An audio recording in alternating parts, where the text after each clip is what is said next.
ịmara na mgbe izizi mgbe a na-agụ mgbe onye dịka Alichukwu ma ha nọ Celestine Okwu ha nọ Mike eji aha mgbe ha enwere ụdị egwu ha na-akụ mgbe ahụ ọ na-akpazi ihu ụmụaka be anyị na-akpazi ha onye ọbụla na-eche echiche ihe gbasara ịgba mbọ ihe gbasara etu ihe eji mara ndị Igbo omenala onye agha na nwanne ya emecha Chief Osita Ọsadebe wepụta buru nke ya na ụdị dị egwu tiwekwa ya bụ egwu Oliver De Coque sonyere ya wee na-akụ egwu tinyere ọtụtụ ndị ọzọ dị iche iche enwe mgbe o ruru Oliver wee kọọrọ ndị klọb egwu mgbe ahụ ka o ji mara na ukwugbo ego site mgbe ahụ rukwe tata ọ dị m ka ọtụtụ egwu anyị mirikiti egwu anyị na-akụ bụ egwu eji eto ndị mmadụ egwu eji ama ndị bụ ike egwu eji ama ndị bụ ọganigwe enwesị ka anyị na-enye anya ọnọdụ maọbụ ọnọdụ egwu tinyere anyị nwa n'ala Igbo ka anyị debanye anya ụdị egwu a na-akụzi ugbu a ọ na-enyere ndị Igbo aka ka ọ na-akwatu ndị Igbo ọ na-ebulite ihe ejiri mara Igbo ọ na-eme ka ụmụaka Igbo chee echiche ọfụma ọ na-ebulite ịgba mbọ bụ ihe eji mara ndị Igbo Epetike ndị Igbo nọ ebe a n'ụbọchị tata ka mụ na ya tinye ya bụ okwu ọnụ anwesị nke mbụ bụ Epetike nnọọ kene ọhaneze kene m ụnụ Epetike tinye okwu ọnụ ụmụ Igbo na-anọ n'ihe onye isi oche kwuru Maazị Ugwumba kwuru efe na ọ sị gị na mgbe mbụ mgbe ụwa na-atọ ụtọ a na-eti egwu nwere respect ọ mgbe aka a na-akụ egwu mmadụ na-amụta ife na ya first mistake bụ na Oliver De Coque late Oliver De Coque bidoro kụọ People's Club akụ aka ọ na-akụ egwu ndị ọzọ akụ aka ebe ọ pụzi na ọpụcha njem oge ọkụrụ a na-enwe obodo enwe ndị fada bido tụbezie afa o mezie people deviate from ihe a na-eme before jede ka eso kpọọ fa na egwu chọba otuto ntowu onwe ndị ọgịrịga wọ na nwa datin bido agasa ya n'Igbo so egwu abrozi ife ọbụ before egwu bụ inspiration kịta bụ egwu bụ onye rigo studio ọkọcha tu ka o wee too ndị mmadụ etocha ha gịnị mezie ndị egwu a na-eto ndị mmadụ mebisiri anyị n'Igbo ha nọ ebe o nwere lot of things na-eme kịta mebisiri anyị n'Igbo ma outside egwu o nwekwara ndị na Anambra ka o bidokwara mgbe mmadụ kwara nne na ọba ebutere hamana ka ọba ebutere buchikocha nke obi kuba na kwara nne tinze aha n'Igbo gasa onye ọbụla chọrọ ka e were sisere ka kwa nne mgbe nne gode ndụ one ka oriri ego mbute shọbụ onye ọbụla ma onye ha anụgbafe a bifọ chaka anụgbafe ya a na-emezi ndị dibịa bido ime advert mana TV mana redio mana Facebook mana ọ na-atọ onye ọbụla ụtọ onye oke otuto a na-eto ndị mmadụ afọ a na ndị egwu na-aja mmadụ eji ebe a na-eti egwu bupụta bọndụlụ ego nye ụmụnna gị na-etufe anya a na-etuga afa a na-etuga afa Ugwumba ụwa niile Ugwumba Afrịka ericha ya one ka ụmụnna gị riri ojidadị Igbo ghasasịa ya sana mekwu na ndị be anyị egwu kịta abụrụzi egwu ka a na-akụ mkpọtụ ka a na-eme kịta mana tupu ikwu egwu kịta Oliver abụkwa kịta ka ọ kụrụ egwu maka Oliver eto n'aka gị ịma na enwere mgbe Oliver kụgidere wetakịta ego n'ime ya ebe ma Ọsadebe na onwe sokwurutu ụmụ afọ a na-eto mmadụ ka sokwurutu ụmụ afọ a na-eto maka na mgbe mbụ anyị maara ha na ejighị ihe gbasara itu afọ mara ha na Oliver bụ na egiti ya kpọọ ya eto a kpọọ ya ị na-ege inu na okwu Oliver na-ekwu n'egwu uche ya na-agbaga n'ihe rukwa ugbu a iweta egwu ndị ahụ tinye ya kịta ị ga-afụ na enwere ihe dị iche na capital bi n'okwu ehi kama na nsogbu bụ na nke ahụ enyeghị ego nke a nyere ego bụ ebe ndị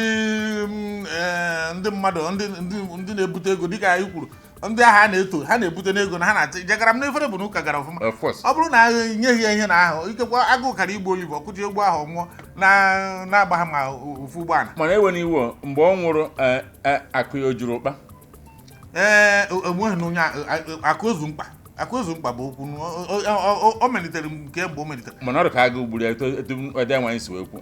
ebe achọbara ego eji wee nye na ndị ọzọ ọ na-adọbere ụdị ego ahụ ịma na mgbe ụfọdụ enwere mgbe ọ na-abụ okwu ji agụ etu a tupu mmadụ anwụ enweretara ihe ga-eme mgbe Chinedu Nwadike nwụrụ ifu ka na-ayọ ego a ga-eji bubu ihe na-asị ọbụzikwa Chinedu Nwadike bụ ọyị nwoke bụ Chinedu na ndị gọvanọs ma Ifeanyị Ụba na ndị okoko na ndị Igbo dị very very close ha niile ma na-asịsị gịnị meji mana ọ bụghị ka anyị na-ekwu n'ụbọchị tata mbọchị nta ka anyị chọrọ nwere mba ọ na-abụ ekwu ọnwa ekwu ibe maka na ma na-aghọ na ndị ara former governor nọ sorry enyi unu nwoke mbụ enye ndị ebe nye ndị ebe a ọ sị na mbụ Wike ọ sị na ụtụ ọbụ enye ndị ebe a sị ekwute nke ọtọ ha weta kọọ mana ikwu eto ahụ ịghọ onye ara ọ ya ka a na-eji enwe chapta na akwụkwọ ihe bụ ime obi achọ ịgba anyị ndara kpọ anyị ndara mba eso m n'ara ọ bụrụ na anyị na-anya ara nke m apụbeghị ahịa nke m pụrụ ahịa enwere etu ara na-esi adị mma ọ na-atọ ụtọ ife a na-eme n'ala Igbo ara nke na-achịpụ ahịa mba o nwekwara ike ejide gị maka na ama m na enwere ihe a chọrọ imekọta mana ihe anyị na-atinye ọnụ bụ maka ama m na enwere nwoke be anyị chọrọ ime akwamozu mgbe ahụ ọkpọ ka Oliver bịa kọrọ egwu orugodo maneja wee nye ya list ihe ndị ọ ga-eme ego na ọ ga-abụ ya na steji ya ebekwa na ego a ka a ga-akwụ ya akwụ ego a ka a ga-abụ ya abụ ndị ọganigwe ndị otu ya ga-esokwebe ego nwoke a wee nata kwuo ya na ụmụnna asị ya nwoke mkpa ọgwụ n'ebe a ọ bụrụ na Oliver kụọ egwu nne gị ọ ga-ekuni ga-hapụ ya ka nwoke wee ga kpọrọ ndị igede kpọrọ ndị egwu dị iche iche akwa nne ekwatị ọfụma mana gịnị mere na nwoke chọrọ ka ọ dị ka ibie ndị a ga-eji kụọ egwu afa ha daa ụda na-akpọghị etu a ọ dịka ga-asị na akụ ụnyaahụ bụ eriseri ọ na enwe nna na-akpọ ndị akụ eriseri mana nsogbu epetụka enweghị ihe ga-atinye ọnụ kịta imirikiti ndị ahụ ọ kpọrọ n'egwu izizi mbụ ahụ ụfọdụ n'ime ha amakwa m ndị na-eruju afọ taa na ndị ka dị ndụ ọ dịkwa ka agụụ mechara soro mewe ọtụtụ n'ime ha ịwa nke bụ eziokwu rụkọ ihe a na-eme kịta a na-eko afọ emehụ nriju ụmụaka nọgide ka etowe ka asị na o mechara ihe na kịta etonu eburu ndị apụta obodo awọrọ ọkụ apụta ndị na-eme ọfụma ndị paakịrị ọfụma ndị nọ n'ofe ịnọgide n'ofe wonde ataghị ka anụ mezi ihe ya dị n'ime gị most of this is otu ntogbu and ihe na-aka ọsa bụ ego mbute maka onye na-azụ afịa na isi ahịa niile mebi ihe o ji azụ eme biznes bụ 10 million naira i wee tụgide afọ chekwa onye ego 1 million naira ebe ka eji gwọta ya ego ego mbute ego natara ndị ọcha ego ọfọ ogeri ụmụazị enwe obere ụmụazị azụ ha azụ mgbe ha na-eme 419 mgbe ahụ ịma na anyị gara na taịm nke Oliver ha exactly anyị gara na taịm nke Oliver ha mgbe ahụ bụ 419 buru ihe gị ọ bụghị nke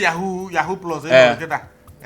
mana ama m na ụfọdụ n'ime ha agụụ na-anyụzikwa ha ịkpagbu kịta ha ama na nwere mmadụ ịtọ atọfe na ha ka na-edeju afọ ụfọdụ anwụkwọ na-asị anwụchana and ka ha nwụrụ na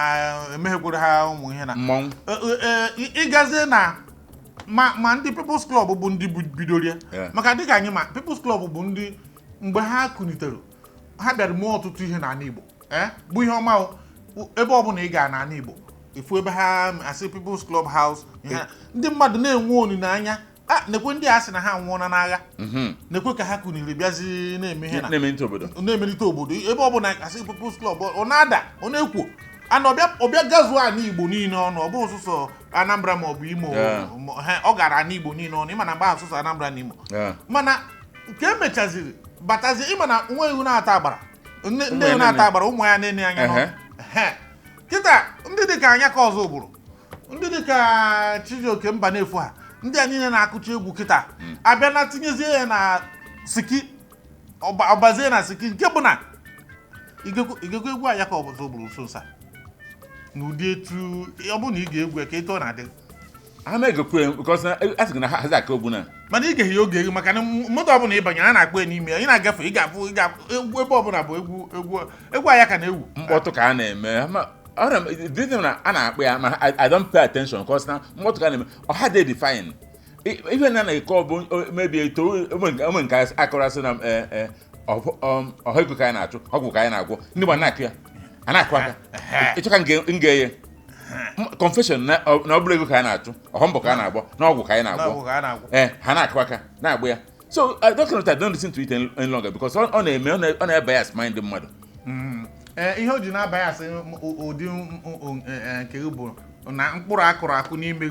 ekwubeghị anwụ ya bụ mkpụrụ nke ịgba mbọ mkpụrụ nke mmadụ ịma na a na-azụ ego azụ achụ ego achụ kpati ya ịzụọ ya azụ maka na ọ bụrụ na ị na-anya ụdị egwu a na-akụ kịta mgbe ọbụla ị na-egi ya ọ dị ka a ga-asị na chi nke gị ọ dị iche exactly achị na enwe nke a na-asị na ego karịrị amoosu na ego akarịrị nsị ahụ onye ahụ zute n'ezigbote amoosu wee mara na enwere ego enwere onye ọbụla nọ n'ụwa na-ama ndada na ọ bụrụ na o ruo mgbe Chineke siri nwoke m ebe ọ bụ na onye dịka Job mechara daa ghọọ ezigbota mgbe nke bụ na nwunye ya mekọtara tinye akwụkwọ for divorce ị na-agwazi m nkịta na onye akpa na ego karịrị amoosu ya bụ na ndị ahụ na-eme ka akọ na uche ụbụrụ ụmụaka anyị daa ka etu a ga-esi bute ego a ka onye a bụghị ịga ebe ọbụla ndị dị etu a na-akụ egwu ihe bọysi na-eme bụ eburu ego na-efe ahịze ndị CBN kama na ọ dị m ka ha na-achụ ndị osụsọ ndị obere a na-achụ osụsọ ndị nnukwu ha chụọbeghị ndị obere ọkọzọ ọ bụrụ na ha bido na chụọ ndị agụụ ga-egbu ụfọdụ ndị na-eti egwu anyị mana ihe anyị na-atinye ọnụ n'ụbọchị taata na ọ dị ka ndị egwu so na ndị na-arafu anyị na-edozi na-emebi ịgụọ ndị egwu ịgụọ ndị fim ịgụọ ndị pastọ na ihe gbasara oke ọchịchọ batara n'ala Igbo kịta maka na mgbe a na-etughị nta na-etughị imo ikekwe onye ahụ enwebeghịkwa ihe ọrụ na benni ahụ nwebekwa ihe o mere na benni mana ịtụgide ya apa tụgide onye nọ n'akụkụ eche na enwere n'ọzọ dị na enwere ihe ọzọ onye ahụ nwere nke o rifo n'ụlọ ọ dịzị ka gasị na ihe ọbụla gbasara ndị Igbo anyị bụ sụsọ chụọ ego kpata ego rie ego mee ọkanga mgbe ha nọkọta ụmụaka anyị nọ na South Africa onye ọbụla rụzi ebe ahụ bụrụ ihe ị ga-eji mee ka ọ bụrụ na igbu ha ozu nata si buru ozu nata epetike ya bụ ihe nwere etu o si ewe m iwe maka na nna m kara nka tupu ọ nwụọ mgbe ahụ m pere mpe ụdị mkpụrụ ọ na-akụnye anyị n'ime mgbe ahụ bụ nwoke m jiri nwayọọ na ọ bụrụ ebe ọbụla onye ọzọ ruru na onye ije ga-eru epetike tinye ọnụ tupu anyị apịacha ọnụ ụda mara ị na-ekwu maka nna m bụ na mgbe ọ ka dị ndụ Igbo ejecha bata wee were ọfọ a ọhụ nke nye onye ego o doghị anya ọkụ dị ọfọ nne bata ọ sị dobegodo n'ilo kọwara ebe o si ịsa mpa ị ya akọwara ebe o si o doo ya anya bifo ọ nabata ịwa sị na ọhụ na ndụ ya ọ nọghị na ego majik ọ bụ na ọ dị ndụ nkịta ọ nọghị na ego majik nke o ji eme ọ chọrọ ego tọrọ atọ vi gotere ya akwa ya akaụntụ ya o doo ya anya n'oruru ya mana nkịta bụ na ụmụazị ọchagbute parents a na-akụ aka ị ma na ụfọdụ ndị nna na ndị nna kpọrọ ụmụ ha kpọje ha ebe na yahoo ka ya na-akpọ dị ụmụazị kata sị na ụmụ ha na-akpọ da destin nye ebe ha na-agbakọ ndị na-enye ha ọzụzụ etu esi eme ha akpọrọ ha kpọje ebe ahụ mma mmadụ akwọrọ nwa ya ụgwọ ka ọ na-eme ka ọ na-amụ gị nri aka ọ mụta etu esi egwu ndị ọcha wayo na-ama ha na ọ bụghịzikwe nke ahụ ka a na-egwu na ọzụkwa ọgwụ ka a na-agwọ dịka i kwuru ha kwuru ya ọgwụ ka a na-agwọ echiche wee ụgwọ ọgwụ na-asị na nwa eme arụ esi nwata nna ya dụrụ ohi na-eji ụkwa agbawa ụzọ dịte na Ugwumba ihe mebụ n'ike gwọrọ nke bụ eziokwu na nna anyị bụ nna ahụ enyezi aka ndị egwu ahụ enyezi aka anyị ịka na-ekwu egwu Sacred Word ke maka egwu ụka most of ndị egwu ụka dịzika sị na amaghịzi m isi ha mere dị na kịta egwu dị motivational na someone like Rosemary ka onye nke a bụ ọgụ egwu mgbe ọbụla o ji gụọ egwu nke a gụrụ Okechi abata ụgbọ Chinyere Udoma anytime ọ bụla ọ gụrụ egwu ifu na egwu nwere inspiration ọ na-eme research ya ka dị mana ụmụazị kịta bụ ya bụ nwaanyị amaghị m ebe onyinye nke ya si bata na ọ tụpụ ha na ekpom ịma na enweghị egwu ọbụla kemgbe Chinyere bidoro egwu mgbe ha kụrụ ịdị ajọ njọ enweghị egwu ọbụla ruo kịta ọ na-agba ọpụta ị na-asị kedu onye kụrụ egwu ị ga-amanata na Chinyere maka na ọ na-abịa wut okay nke abịa na Sacred Word ifu na ebe Flavour Ugwumba one of Africa bịa bụọ m ego Flavour tikwa egwu ifu that na egwu na-enwe meaning because na ọ dị etu mmadụ ọkwado ito mmadụ a na-ebutuzi of course na ifu na onye nwezi ọ na-akọ ọ nwere ike ọ bụrụ na ọgụ ndị egwu ọbụla ọkụrụ na-eji eme traditional wedding ọ na-eji something ifu na egwu dị occasion onye ọbụla nne na nwa na-agba ya mana nke ị ga-agwakwa ya ma ọ bụ na gịnị na-adị na mba bụ mgbe niile ọ na-ekwu ukwu nwaanyị okwu nke okwu ime ebe si bi ụwa anyị na-esi na ofu ebe ahụ ịma nkere enye obi aṅụrị anyị na-esi ofu ebe ahụ ịma nkere enye obi aṅụrị asịsị ebe anyị si ebe ahụ ka anyị niile nwode onye ọbụla ọrụkwụ na akara aka o nwere ka ọ bụ na ebe akara aka ya dị akara aka ya bụ adịghị ebe ahụ onye a bụ Flavor kwa Chineke boy ọ makwa mgbe ọ na-akụ drum n'Enugu mgbe ahụ nọ na mmechazi ochegharịa nkịta ochigharịa ka ochigharịa from ihe o meburu mbụ mba a ga na-agwụ ya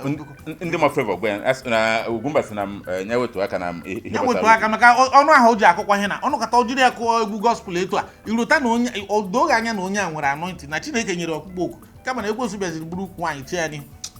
onye ọbụla na-akụ egwu na-enwekwa mkpọkwu ma bịa na nke a mara kama ị ga-asị na m akụta ha ọnụ mana akụtakwa m ọnụ m kama na ego abịa ha na nyezi mana ọnya bụ na ịchọ ọnya bikọs ọ bụ na ịchọ ikwu nwaanyị na ihe se na ekekọta ego mana ihe a na-ekwuzi ebu na akwa efuru egwu so ihe mebiri anyị Igbo tụmadụ dis egwu ụmụazị kịta sọsọ ito ndị mmadụ ị na-ajani ọjịja ka si je chọba ego pụta ego ejire ewe mmadụ ndị Igbo ụmụ ihe na-emebisara anyị Igbo gospel music ọsọ anwụgo noise ka na-eme kịta mmadụ kụcha egwu obugara CD na-akpagharị brother okoro ya if not noise ka ọ na-eme sometimes he patronize the person not because not ka agụghara ego ya nọ ịnata ma mkpụ ya kpọ so if any day our musicians to go back to drawing board modern kụwa egwu nwee inspiration ọhịgwo bụ na ihe ọbụla nkụrụ ka ya akụ omegogịta content creating onye ọbụla art ya kịta about nwaanyị dị ime ine n'ihe na ya pụta that won't nwaanyị dị ime kere isi enwere inspiration onye kụrụ ya onye atịra nwere inspiration o ji wee art ya nke okene ka ị nwere emechi iche ka ekechapụsa na baga Ugwumba obi adọ mma obi ga-adịkwa mma maka na ịma mgbe ọ na-ekwu ihe gbasara egwu chọọchị ịma na ebe ahụ bụ my constituency mmiri bara n'opi ụgbọgụrụ otego aka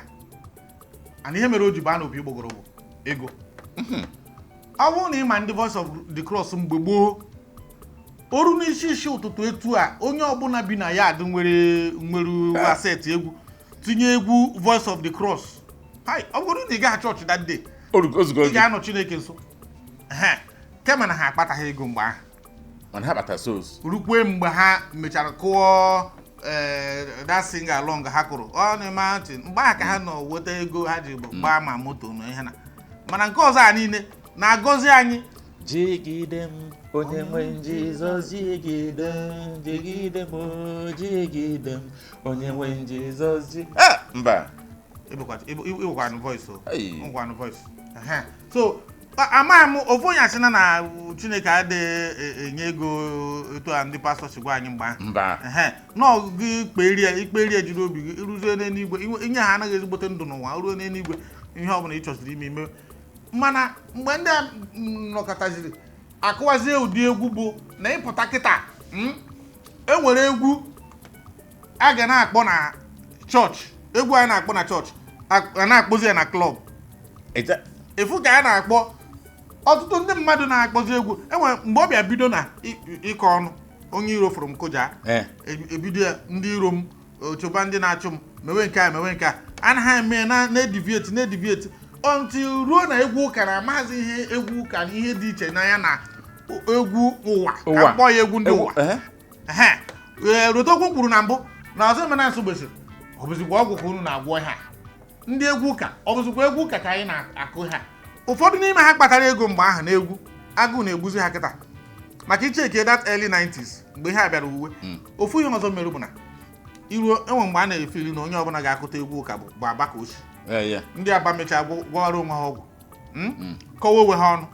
osi ebe ahụ pụta Ọnịsha emechaa enwekwa ndị kụtara egwu n'Enugu Ọnịsha na-ebu m kịta ma homo ndị na-eme homo juru n'egwu ụka onye isi na ọ bụghị ihe na kama na enwe vidio nkara ịtụpụrụ ndị mmadụ mana ọ na-akwatu ugwu ndị Igbo ọ ya ka ndị achọ ọ na-abụghị ndị egwu ụka niile unu na-akpọ broda na nke abụrụ na akọrọ m unu ho ha gosi unu vidio na ndị a niile bụ ndị ọgwụ ndị ọgwụ ọganụ mana ha kọwara nke nwoke Eziagụ a ihe ọ na-akụ bụ ọ bụ oke ọgwụ akwa onye ọgwụ ka etu o si gụọ ọba uru mana anya bụ onye kemgbe a kpụrụ ndị anyị na ekwesịrị ịga kpụta ya bụ maka ha na-promote ya apart from promote self that guy so n'ihe gasara ekpoghezi ihu ndị mmadụ n'ọgwụ na-agwọ ọgwụ na-agwọ ọgwụ dịsị ka gasị na o mezi ụmụaka be anyị niile imekwa iru obe ndị ọgọ ma ukwu osisi ka nnukwu ụmụ oke osisi aka nụcha de 1212 ị na-agafe wiiki a ifu na eburu n'akwa ma efu ifu na ndị jip abịakwana de asa onye oke ọgwụ akwa onye ọgwụ onye ndị oke ọgwụ ino ama m nya bụ ihe nwere etu o si na-enye m nsogbu ama m ka a ga-emekọtakwa ya emekọta mana anyị ga na-ekwu n'ọnụ onye bụ ime obi na-ebu eziokwu anyị kwuo nke bụ eziokwu hapụzi efe achọghị ọkwa ike nga anyị so bịa taa onwe ihe ọzọ na ihe ọbụla onye sizie na eziokwu adịghị mma ya ga-ata nkata ose ọta nkata ose ya na ndị ihe na kama ya ọ gazie m Nsụka ga bute ose Nsụka ka onye kwesị atọ ọ mara nke tọrọ bịa aha mbụ Mike Onubo epechike kene ndị Igbo ka anyị ndị Igbo ekene m ọnụ na-asịkwa biko na ihe anyị na-ekwu abụrụ nsọsọ na ndị egwu ka ọ kwụsịrị o sokwu na ndị ụka maka na ndị ụka anyị kwu ndị ụkọchukwu niile nwekịta omezi nke na-asị chegara anya na eze n'igwe dị nso ya na kịta eme bụ give I shall be given to you ihe na-emezi bụ weta prosperity omezi nke na-asị gị na mkpụrụ obi gị dị chukwu mkpa hazie preach ya onye bara preach aga oyi egbe ya na ụmụ ya so ife a ga-eme ihe a eme ndozi n'ala Igbo hiri nne ihe jikwu na-eti mkpu ahụ maka generation anyị because na highest in the next 10 years anyị adị too old anyị too old ị na-abọdazi ihe afọ na-eri nọ maka ụmụ anyị na ụmụ anyị biko na sị ha nata aka ma ndị egwu ma ndị ụka ma ha na ka unu ji ofere na-emezi anyị ma content creators too ha na ka unu ji epechike ọkwa mụ na na-aga chọọchị ị na-asị ndị ụka ndị ụkọchukwu ka ị na-agwa ka ndị ụkọchukwu na-agwa ndị ụkọchukwu biko ndị ụkọchukwu amanụ m unu si na bụ servants of God unu nwere ka ndị servant biko ka hapụ anyị nwa bụ ndị sons of God ka anyị na-eme children of God ka anyị na-eri nne ime ihe na unu nwere ka ndị odibo ọ bụrụ na unu bụ ndị odibo na-eme ka ndị odibo maka mgbe na-epụta ka ọ dịkwa m ka ya bụ oziọma ada agazi ahịa oziọma weta ọ dịkwa ka anyị asawa na ndị mmadụ ụfọdụ adịghị ekwezigbo eweta mba ha na-ejezi na ọ bụrụ ibu ha eweta a na-eje ma Togo ma Ghana je gwọta ụmụ kịrịkịrị ọgwụ abịa efeghị azụ ịmara weta nke idebe ha ka emesịa ka Chineke mezie okwu ekene m ọnụ